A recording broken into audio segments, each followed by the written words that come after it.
Good morning friends. GST platform के YouTube channel में आप सभी का स्वागत है। जी हाँ friends, income tax return filing की इस सीजन के अंदर आपको एक बेहद इंपॉर्टेंट रूल की जानकारी होनी चाहिए, क्योंकि यहाँ पर ऐसी बातें लिखी गई हैं जिसमें ये बताया गया है कि चाहे आपका इनकम जीरो ही क्यों ना हो, फिर भी आपको अपने इनकम टैक्स रिटर्न की फाइलिंग करना मैंडेटरी किया गया है।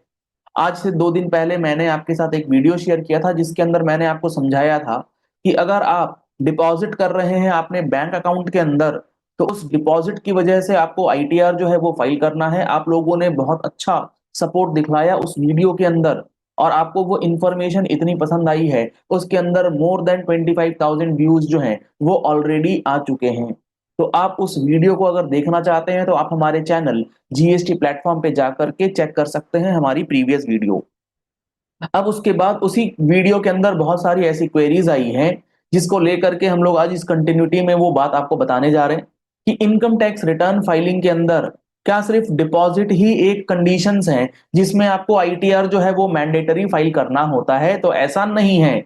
उसमें 4 ऐसे मेजर कंडीशंस हैं जो आपको चेक करना होगा। अगर आप स्मॉल टैक्स पेयर हैं, स्मॉल बिजनेसमैन हैं, तो आपके लिए इनकम टैक्स रिटर्न फाइल करना किस लिए जरूरी है और कौन सी कंडीशंस में मैंडेटरी किया गया है।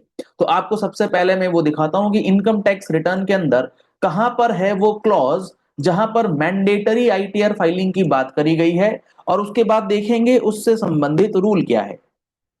जब आप अपनी आईटीआर फाइल करते हैं तो आईटीआर फाइलिंग के अंदर आपको एक टेबल नजर आता है, are you filing return of income under 139(1) seventh proviso.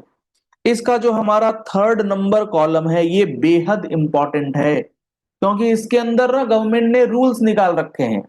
पहले जो 2 कंडीशंस हैं ये तो आप पढ़ करके समझ जाते हैं कि यस, हमारा जो एक्सपेंडिचर है वो 2 लाख रुपीज से ऊपर का है या नहीं फॉरेन करेंसी वगैरह में। दूसरा है कि आपने जो एक्सपेंडिचर इनकर करा है 1 लाख रुपए से ऊपर इलेक्ट्रिसिटी बिल्स के केसेस में। लेकिन ये जो तीसरा कंडीशन है ये बेहद इंपॉर्टेंट है, क्योंकि यहां पर लिखा गया है are you required to file a return of income as per the conditions prescribed under clause 4 of seventh proviso to 139(1)। और यहां पर आपको टिक बॉक्स दिया गया है यस या नो। तो आपको यहां पर इस कॉलम में बहुत ध्यान से यस या नो जो है वो सिलेक्ट करना है। मान लीजिए कोई स्मॉल टैक्स पेयर है जिसकी जीएसटी की टर्नओवर जो है वो लेट सपोज 80 लाख रुपीज है, ये कॉम्पोजिशन स्कीम में काम कर रहा है मान लेते हैं। अब कॉम्पोजिशन स्कीम में ये काम कर रहा है, 80 लैक्स का इसका टर्नओवर है, तो ये क्या कर रहा है, ये अपने बुक्स ऑफ अकाउंट्स को as per income tax return पूरा प्रॉपर प्रिपेयर नहीं कर रहा है। और ये कह रहा है कि मेरी जो रिटर्न ऑफ इनकम है, मेरी जो इनकम है वो मान लो 2.5 लाख रुपए है। मेरी जो इनकम है वो 2,50,000 रुपीज की ही बन रही है, इससे ज्यादा मेरी इनकम है ही नहीं। अब क्या इस केस में इसको आईटीआर जो है वो फाइल करना मैंडेटरी है या नहीं? तो इसी तरीके के कुछ रूल्स, इसी तरीके के कुछ कंडीशंस जो हैं वो गवर्नमेंट ने प्रेस्क्राइब करके बताई हैं 139(1) के सेवेंथ प्रोवाइजो के क्लॉज नंबर 4 में। और उसके लिए इन्होंने रूल निकाला है, रूल नंबर 12AB, जो बात करता है condition for furnishing of return of income by persons referred to in 139(1)B। तो यहां पर जो 139(1) के अंदर क्लॉज बी में पर्संस है, यहां पे कौन से पर्संस हैं? Any persons other than firm और कंपनी। यानी कि फर्म या कंपनी पे ये प्रोविजन नहीं लगेंगे, इंडिविजुअल्स जो प्रोप्राइटरशिप फर्म्स होती हैं उनके ऊपर ये चीजें आपको देखनी है। तो इसमें 4 कंडीशंस गवर्नमेंट ने अंडर द सेवेंथ प्रोवाइजो जो है वो गवर्नमेंट ने यहां पर बता रखा है। कौन कौन सी है कंडीशंस जहां पर आपको मैंडेटरी है आईटीआर की फाइलिंग? सबसे पहला है if is total sales, turnover और gross receipts as the case may be in the business exceeds 60 lakh rupees during the previous year. यानी कि अगर आपका टर्नओवर 60 लाख रुपीज को क्रॉस कर गया है तो आपके लिए मैंडेटरी है income tax return file, irrespective of the fact कि आपका क्या है टर्नओवर का, इनकम प्रॉफिट क्या है उससे कोई मतलब नहीं। और जब आप ये टर्नओवर कैलकुलेट करेंगे तो इसमें आपकी कैश सेल्स, इसमें आपकी अगर कोई क्रेडिट सेल्स है, इसमें आपके कोई यूपीआई के ट्रांजैक्शन से रिलेटेड सेल्स है, इसमें आपके चेक से पेमेंट आया है, सारा टर्नओवर कंप्यूट करना है। हर एक चीज का कंप्यूटेशन आपके पास होना चाहिए। मतलब आपको अपने बैंक अकाउंट को प्रॉपर प्रॉपर एंटर करना ही होगा। Without proper entry of your books of accounts और बैंक ऑफ अकाउंट्स या बैंक स्टेटमेंट्स, आप उसका एनालिसिस नहीं कर पाएंगे और अकॉर्डिंगली आप अपना टर्नओवर जो है वो डिटरमाइन नहीं कर पाएंगे। दूसरा, if is total gross receipts in professions exceeds 10 lakh rupees, अगर आप बिजनेस में हैं तो 60 लाख, अगर आप कोई प्रोफेशन डिक्लेयर कर रहे हैं तो आपके लिए लिमिट है सिर्फ और सिर्फ 10 लाख रुपीज की। अगर आपकी ग्रॉस रिसीट्स जो है वो प्रोफेशन से 10 लाख रुपीज है तो मैंडेटरी है आपके लिए इनकम टैक्स रिटर्न फाइलिंग करना। आप यहां पर क्या करेंगे, यस टिक करेंगे और आपके सामने 4 ऑप्शंस आईटीआर में नजर आएंगे और इन 4 ऑप्शंस में जहां पर भी आप एप्लीकेबल होंगे उस अमाउंट को आप वहां पर फिल कर देंगे। तीसरा है, if the aggregate of tax deducted at source and tax collected at source during the previous year in the case of a person is 25,000 rupees और मोर।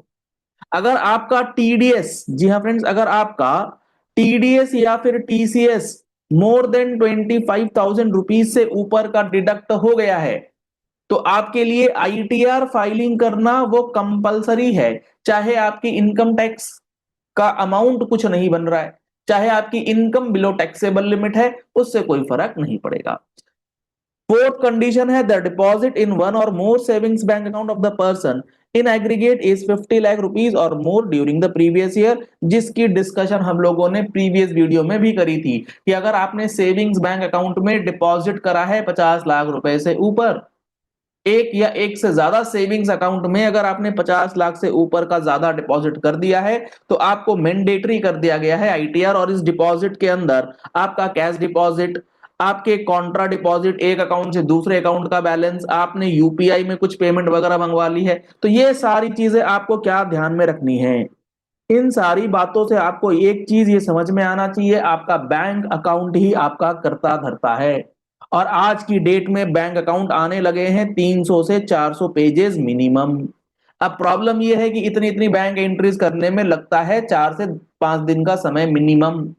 तो अब क्या इसका ऑप्शन क्या है, किस तरीके से करें, तो आप इसके लिए इंपोर्ट टूल, जी हाँ फ्रेंड्स, जो टूल्स अवेलेबल है हमारे पास उसके अंदर आपको क्या बेनिफिट मिलता है, जो आपका बैंक स्टेटमेंट है आप उस बैंक स्टेटमेंट को पूरा का पूरा इंपोर्ट कर सकते हैं। 2 से 3 मिनट में पूरे 300-400 पेजेस की जो एंट्रीज हैं वो आपके अकाउंटिंग सॉफ्टवेयर में ऑटोमेटिकली करके दे देंगे। उसके बाद आप फिल्टर लगा लगा करके, जैसे मान लीजिए आपके बैंक अकाउंट में लिखा है यूपीआई, तो आप at the time of importation अगर आप फिल्टर लगा देते हैं यूपीआई तो वो सारा ट्रांजैक्शंस यूपीआई डेटर्स के नाम से आप क्रिएट कर सकते हैं, ऑटोमेटिकली अकाउंट क्रिएट करके दे देगा। तो आपका जो काम 4 से 5 दिन में होने वाला था वो 1 से 1.5 घंटे में आप पूरा बैंक अकाउंट जो है वो फाइनलाइज करके अपने अकाउंट से, अकाउंटेंट से या अपने क्लाइंट से सस्पेंस का क्लियरेंस करवा सकते हैं, ताकि आप ये आइडेंटिफाई कर पाए कि कौन सी डिपॉजिट्स कैश की हैं, कौन सी डिपॉजिट्स कॉन्ट्रा हैं, क्योंकि वो डिपॉजिट्स तो हैं बट इनकम तो नहीं है। अब इनकम टैक्स रिटर्न भरने में आपको इनकम भी डिटरमाइन करनी है, साइमल्टेनियसली आपको सेल्स भी डिटरमाइन करना है कि कैश डिपॉजिट सेल्स का कौन सा है, क्रेडिट का जो है वो सेल्स का है, पुराना है, क्या चल रहा है, यूपीआई जो है क्या सेल्स है या अदर देन सेल्स की रिसीट है। तो ये बाइफर्केशन करना बेहद जरूरी है, अदरवाइज ये लिमिट आपको हिट करेंगी और आईटीआर फाइलिंग में गलती होने की चांसेस है।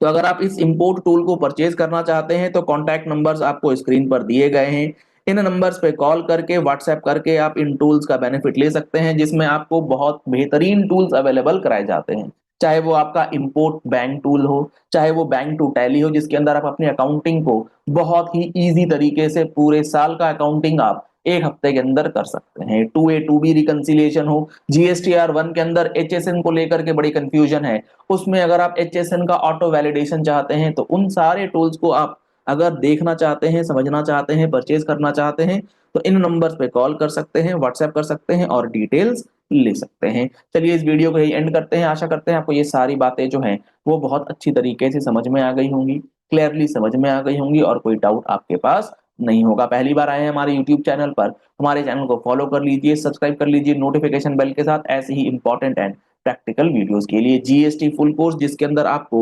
180 प्लस आवर्स की क्लासेस प्रोवाइड की जा रही हैं, जिसमें each and every section with detailed discussion and explanation आपको बताया जा रहा है। अगर आप इन कोर्सेज को ज्वाइन करना चाहते हैं तो आप हमारा mobile application GST platform download कर सकते हैं, प्ले स्टोर पर अवेलेबल है। लिंक आपको वीडियो डिस्क्रिप्शन बॉक्स में दिया गया है, कॉन्टैक्ट नंबर्स आपको स्क्रीन पर दिए गए हैं। और जीएसटी फुल कोर्स पे अभी चल रहा है फेस्टिवल का स्पेशल ऑफर। अगर आप इस स्पेशल ऑफर में बेनिफिट लेना चाहते हैं तो आप आज ही लिमिटेड पीरियड इस ऑफर का बेनिफिट भी ले सकते हैं। Thank you and have a nice day.